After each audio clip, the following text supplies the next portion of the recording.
Just before every crash, people are the happiest. And then they get really depressed, and that's when the capitalists get rich, because everything goes on sale. Let me just say this much. Markets go up, and markets go down. It's coming down. Then we're going into depression, and then we go into revolution. The only reason I buy Bitcoin is I don't trust my government. I don't trust the Federal Reserve Bank. I don't trust the Treasury. I don't trust basement Biden, and I don't trust the stock market. Now, if you trust all four of them, have a good life. I have gold, silver, Bitcoin. So Bitcoin is a bet against the government. I'll say this one more time. If you study Marx, the central bank is essential to communism. That's the Fed. It's the third central bank we've had. It came into existence in 1913. Coincidence. The average guy has no idea that happened. Another thing about Bitcoin is my basis is $7,000. So always remember, your profit is made when you buy, not when you sell. So do I recommend people buy? I think Bitcoin's around 40,000 today. Would I recommend it at 40? But at 6, I would. Of course. Buy low, sell high. But I never sell. I borrow out. You see, if I'm trying to think tax law. English common law, and Amsterdam was corporate law. So what happens is, let me give the same example. I buy Bitcoin or a property at $1 million property, and it goes up to 10. I'll borrow it at 5. That felt $5 million. I still have the property. I haven't sold it. I have no taxable event because I didn't sell it. So that $5 million is tax-free because it's debt. You see, debt is the key. And guys, oh, I live debt-free. It means you're a stupid monkey. That's what it means. You've just been a puppet on a string taught by school teachers and financial planners, all these guys who know nothing about money. I don't give financial advice because that gets me in more trouble. I just tell people what I do. I own gold mines. I took public. So, you have stocks. I said, yeah, they're my stocks, idiot. I own silver mines. I don't trust the frickin' Chinese. Because my gold mine in China, they took $1 billion gold mine. I was a billionaire for about a year. And the Chinese said, oh, thank you very much. But that's why I know about the Uyghurs and all this stuff, that the Belt and One Road project. My friends in Hong Kong, they think that COVID came about because they wanted to find a way to stop the Hong Kong riots. Really? There's all opinions, but I can't really prove all that stuff. I just would rather have the gold than the gold mine now. And I've owned silver mines in Argentina. I make fortunes off of that stuff. But my stock, I take companies public. I don't buy stocks. Now that takes education that you don't get in school. But my best thing I say to young people is this: you have the most powerful tool ever created for an entrepreneur. It's called an iPhone or the Korean version of it. You have the most powerful tool, but it can also be used against you if you're not educated. See, if you believe all that stuff on your phone, I think one of the biggest things that goes against a school teacher is YouTube. I find the best teachers on YouTube. They're not, they teach because they want to teach, but some of them are crooks too. But you got to know the difference. And so I think YouTube is fantastic, and I'm on YouTube constantly. So you saw me take off my headsets and all this. I go to sleep with YouTube on, but I choose my teachers wisely. So I listen to guys who hate each other. This may sound strange, but Peter Schiff hates Bitcoin. He's a good friend of mine. He's a gold guy. Then I listen to Michael Saylor and all these other guys who are Bitcoin guys. And I just listen to the 2 points of view, because in between there is something I can take away. But I don't listen to just one side.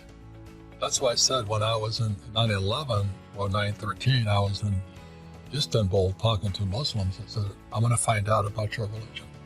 I was told what I was told as a Marine. The Crusades and other infidels and all this crap that we're taught as Marines also. And I said, you guys are good people. They're good people. But then I listen to guys like Jordan Peterson and all that who are more in my channel, my wavelength. Yeah. But the reason I say to young people, you're given the most powerful tool ever given to any generation. It's called that iPhone. Everybody want to call it. But you have to be careful how you use it. Be careful who you listen to. That's all there is. I mean, you can use it to get really rich, or you can use it to get really stupid. And so everything's opposite. There's always two sides, the three sides to every coin. Heads, tails, and the edge of the coin. And I stand on the edge, there was boom and bust and all this. So, when Bitcoin went down to 3,000, I said, well, if it goes to zero, I said, no, it went to 6. And I started buying, it hit 7. I backed up the truck at 9, I put it in. So he said, well, is Bitcoin going to crash? I said, I don't give a shit. Because your profit is made when you buy, and you make more money in a crash. And I use debt. So it's opposite of a 401. We're on a depression right now. A recession is 2 quarters of declining growth. Right. But a depression is suboptimal. So you could have, let's say that your GDP should be 4%, but you're operating at 2%. That's a depression. People don't know history. Is that what happened on September 17th, 2019? There was a crash in the repo market. The average person has no idea what the repo market was. Then what happened in 2021, so they pumped up. The last time there was a crash in the repo market was 2008. So I'm sitting here in 2019, September 7th, and then a few months later, COVID appears. I went, oh my God, here it is. I call it the pawn shop. It's where people go in there and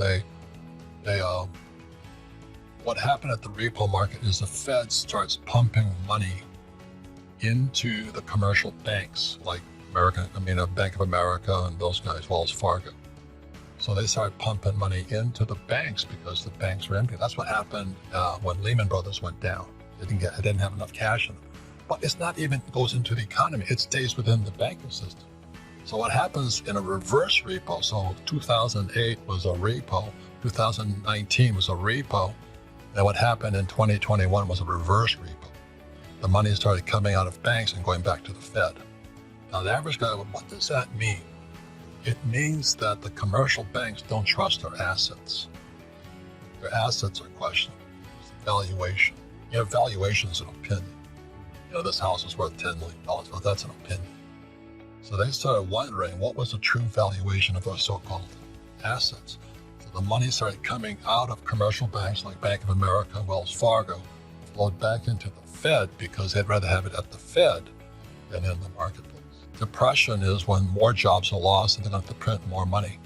Just as they did to prevent when Fauci, fascist Fauci shut down the U.S. economy, the whole world economy is shut down. How can they pay people not to work? America is now the largest debtor nation in history. Student loan debt is out of sight. Consumer loan debt is out of sight. Stock market is all based upon debt. I don't know the exact numbers, but I think we're pushing the debt to GDP ratio. Okay, with the debt to GDP, it's really simple. When the debt to GDP hits 90%, so we have 90% debt to GDP. That's pretty optimal. That means every dollar you borrow, when it's 90%, the economy grows by 10%. So it's a 10 to 1, a 10% ratio. Today, the debt to GDP ratio is 140%. They cannot add any more money. It's not going to grow. That's what it is. So it's like a guy who has a house he kept refinancing his house and he loses his job. He can't borrow anymore.